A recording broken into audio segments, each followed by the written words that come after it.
see. Just as exciting as you thought it'd be. Wednesday, September 16th, we're going to finish out our poem, but first we have to talk about homework. And information up there. Spirit game coming up, pizza party coming up on Friday, and you're going to enter in your notebook where it says poetry homework number 1.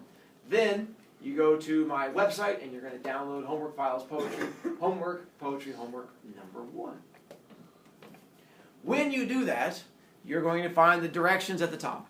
My homework, once again, much like everything I do, is going to be a little bit different. The way I have mine set up is years ago, I had kids talk me into setting up a reward system for those kids that were smart and paid attention. My reward system is, if you get an A on my quiz, then you don't have to do the homework for the week. So it gets you out of it, if you can do well.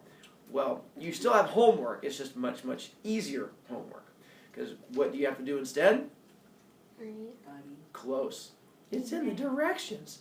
Emma? You tape the quiz into your notebook using That becomes your homework. 4 pieces of clear tape. Nice little. So then you have to take your quiz and tape it in. If you don't tape it in, you get a 0 for your homework, and you still fail. Now, with it, how many pieces of tape do you have to use? 4. What color tape? Clear. So what you'll have is your notebook, where you have the date and title on there, and it says poetry homework number 1. You would take your quiz that we're going to take on Friday, and wait, when's the homework due? Next Tuesday. Not till Tuesday. When do we take the quiz? Friday. So when do I give the quiz back to you? Well, what day comes between Friday and Tuesday special? Monday. So, good job, Michael. Monday. And so you'll turn it, and he was louder than you, so he won. And so you'll turn it in on, or so you get the quiz back on Monday. You take the quiz, 4 pieces of tape. Don't be the special child that tries to be all sassy and puts all 4 pieces of tape at the top, and you're like, 4 pieces all on the top, boogity boogity, because I'm going to take your notebook and smack you upon the head. 4 times, 1 for each piece of tape. So you tape it around the 4 sides, and then you are good to go.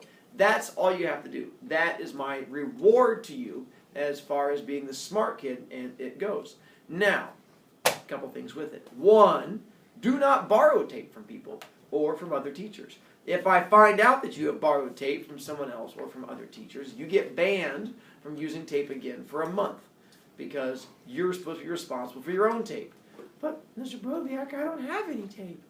Oh, no! Go out and do this magic thing called buying some. You go to the store, you give them coins, they give you tape, and you go, whee, and you come back. You can even buy it here at our school, in the school bookstore. For 50 cents, 2 shiny quarters, you can have your very own tape. And you just keep that tape in your locker. Little hooks, tape, bing, sits in there, and now you always have tape available to you. Or, those of you who have a pencil pouch, zip, plop, zip, good to go. Because if I find out that you're borrowing tape, I have to be mean to you. But I don't have any tape ever. That's easy. In that case, you don't tape it in. You do the homework. You actually answer the questions. If you want to be able to tape it in, you have to be able to have the tape. Just like if I want to be able to drive a Porsche, I have to first own a Porsche. Is for the first step. So if you want to tape it in, you have to first own some tape.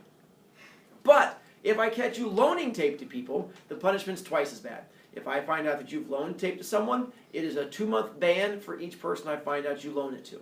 So do not loan people tape. So when they come and try to grab it from you, you clutch it to your chest and go, rear, and you try to prevent them from getting to it.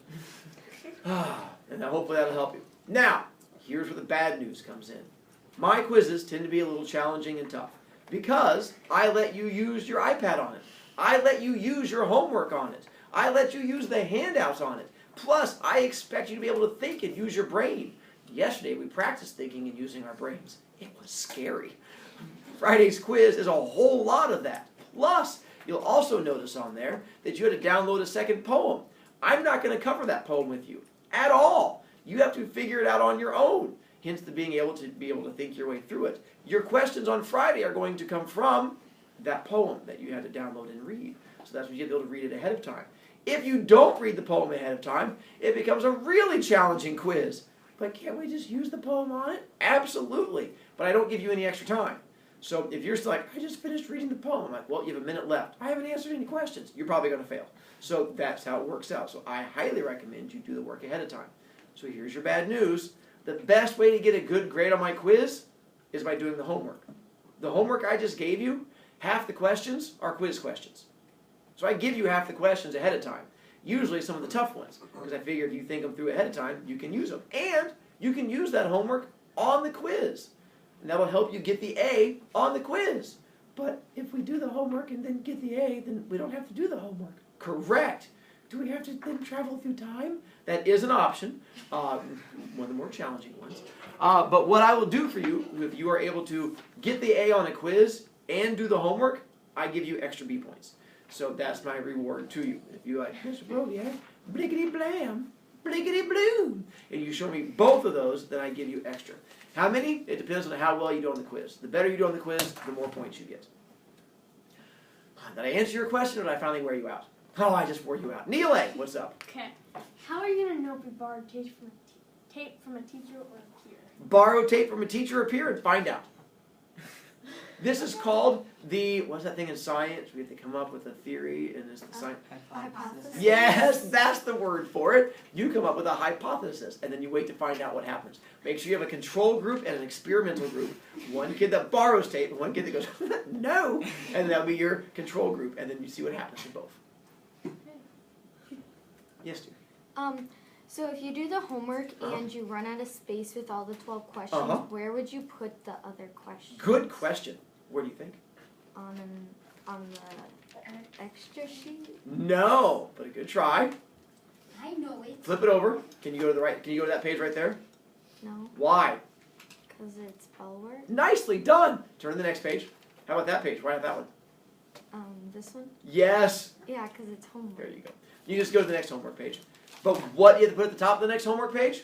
Same title. Title and date. Because if not, then I find like a random page and I have no idea what it belongs to. And I'm like, what does this go to?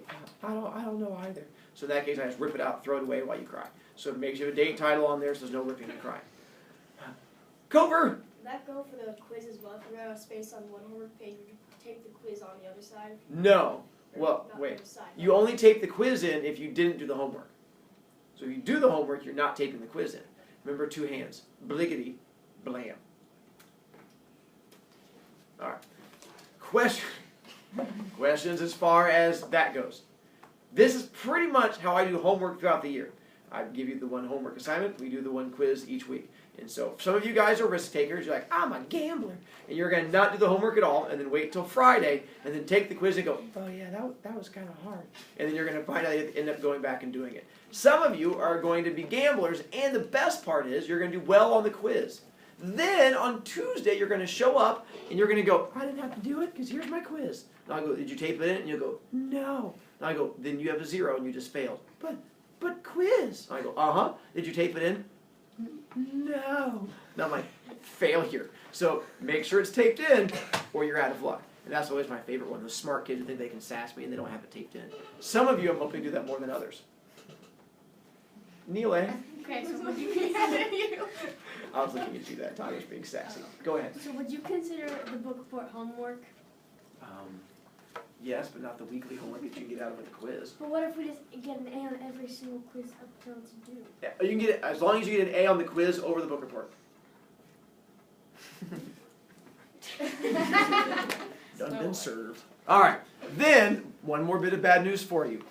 With iPads, I've learned from kids poor choices. Now your iPads, when you use them in class, they have to be flat on your desk. Because apparently some kids have been distracted with their iPads and making poor choices during class. So it makes it easier. So I know now it's just more like a piece of paper that's digital. So that makes things easier. If you prop it up, then you're unfortunately like and knock it clean off your desk. It'll shatter against the wall, and then you have to go tell Mama and Papa I made poor choices, and my iPad's now in pieces. They're like, you're a horrible person. You're like, no, and you get a chance to bond and stuff like that. Hopefully that helps you from there. Speaking of helping you, let's take a look at our poem. So now, with your flat iPad, that's like a piece of paper, you can bring up the thing from before, or you can use the one up here if you're afraid that you're going to go all tilty on it or something like that. We're going to do the quick, speedy, reviewy version of information from yesterday, and then get into the new stuff for today. Governor, yesterday we started talking about stanzas. You remember what the definition of a stanza is? It's like a paragraph and a poem. Not only is it like that, but it is that. It's a paragraph in a poem. Regan, how do we know when a stanza ends and the next one begins? There's a space in between. Nicely done. Abigail, in our poem Caterpillar, how many stanzas do we have? 6. Nicely done. Bailey, we then talked about alliteration, because it's going to play a big role in today's poem. What is alliteration? The use of the same sound at the beginning of a word. Nicely or in a done. word. And then in this first stanza, under the sleep of honeysuckle, a creeping colored caterpillar. I know the fresh green hawthorn spray, I nibble it leaf by leaf away. Colleen, we have an example of alliteration in this one. A creeping colored caterpillar. Nicely done, the creeping colored caterpillar. Then we started breaking it down, doing all the thinky bits to find out what was going on in the poem, and we figured out honeysuckle. Nick, what is honeysuckle? It's a plant. Works for me. And what can you do with it? Suck on it. And what does it taste like? Honey. In the name. And then we got to hawthorn spray, and with the hawthorn spray, Hess, what is hawthorn spray? Leaves or a plant. Both those work for me. Plant, leaf things. Plant, leaf things. And then we got to the speaker in the poem. And Gabby, who is the speaker in our poem? Caterpillar. That would be the caterpillar. Levi, our caterpillar, has one hobby, one thing he does for fun all the time, and he's really good at it. And what is that? Eating. Nicely done. Eating. Nom, nom, nom, nom. Then we got to dangers in Caterpillar Town, and we went to stanza 2. Down beneath grow dandelions, daisies, old man looking glasses, rooks flap croaking across the lane. I eat and swallow and eat again. Turner, why did I suddenly become British and fancy for the last word? So that it rhymes. With? Lane. Go you. For the rhyming with lane. And then we had to break it down and figure out all the little things that were in there. Isabel, what are dandelions? Works for me. What do they look like? Yellow footballs. Yellow fluff balls works for me. Although sometimes they're not yellow because they are They have seeds and they're white and puffy. like a horrible lollipop that fell on the ground that you definitely should not eat. Is correct. And then we talked about daisies and Marks. What are daisies? Flowers. What do they look like? Daisy. There we go again. Any particular color of those daisies?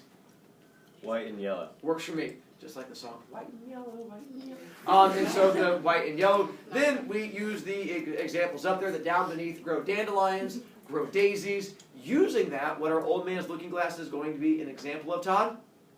Flowers. Is correct. Go you. Going to be an example of flowers. Then we introduce a danger into Caterpillar Town, Austin. And what is our danger in Caterpillar Town? A rook. And we know the rook does 2 things. What are the 2 things the rook does? Eats bugs.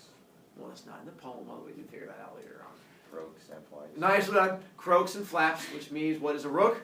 A bird. Works for me. Is correct. And so we have the rook with the croaking and the flapping. Why is it not a frog? Because it flies. Good job. Wait, where's your evidence that it flies? Flap. Good job. Good use of evidence. And then we had the speaker in the poem, once again, Parody, who is the speaker in the poem. A caterpillar. Go you. And then smart caterpillars, whenever the bird goes flying by, Michael, what would the smart caterpillars do? Hide. But what does our caterpillar do? Eat. Nicely done. He is an action caterpillar. And he shakes his little caterpillar fists. Num, num, num, num, num. And he keeps on eating. That was as far as we got yesterday with the learning. So now we get to go to stanza 3 and introduce more dangers into Caterpillar Town. Thank you, D. Long, for volunteering to read. I appreciate that. So D. Long will read, and then we will figure out what's going on. 3Q? Why do you keep the picture of the hawthorn spray up? Of the hawthorn spray up?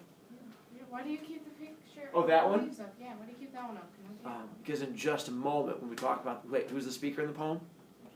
I have to have a place to put him. Because if not, it'd be embarrassing. But in the last stanza, he was like with the daisies and stuff. So why? Oh, yeah, he was with the daisies and stuff. So why do you have to keep the leaves? Because There, not the Hawthorn flowers. sprays the Eats next them. stanza. He doesn't eat the flowers. But he's still next to the flower. No, he's not.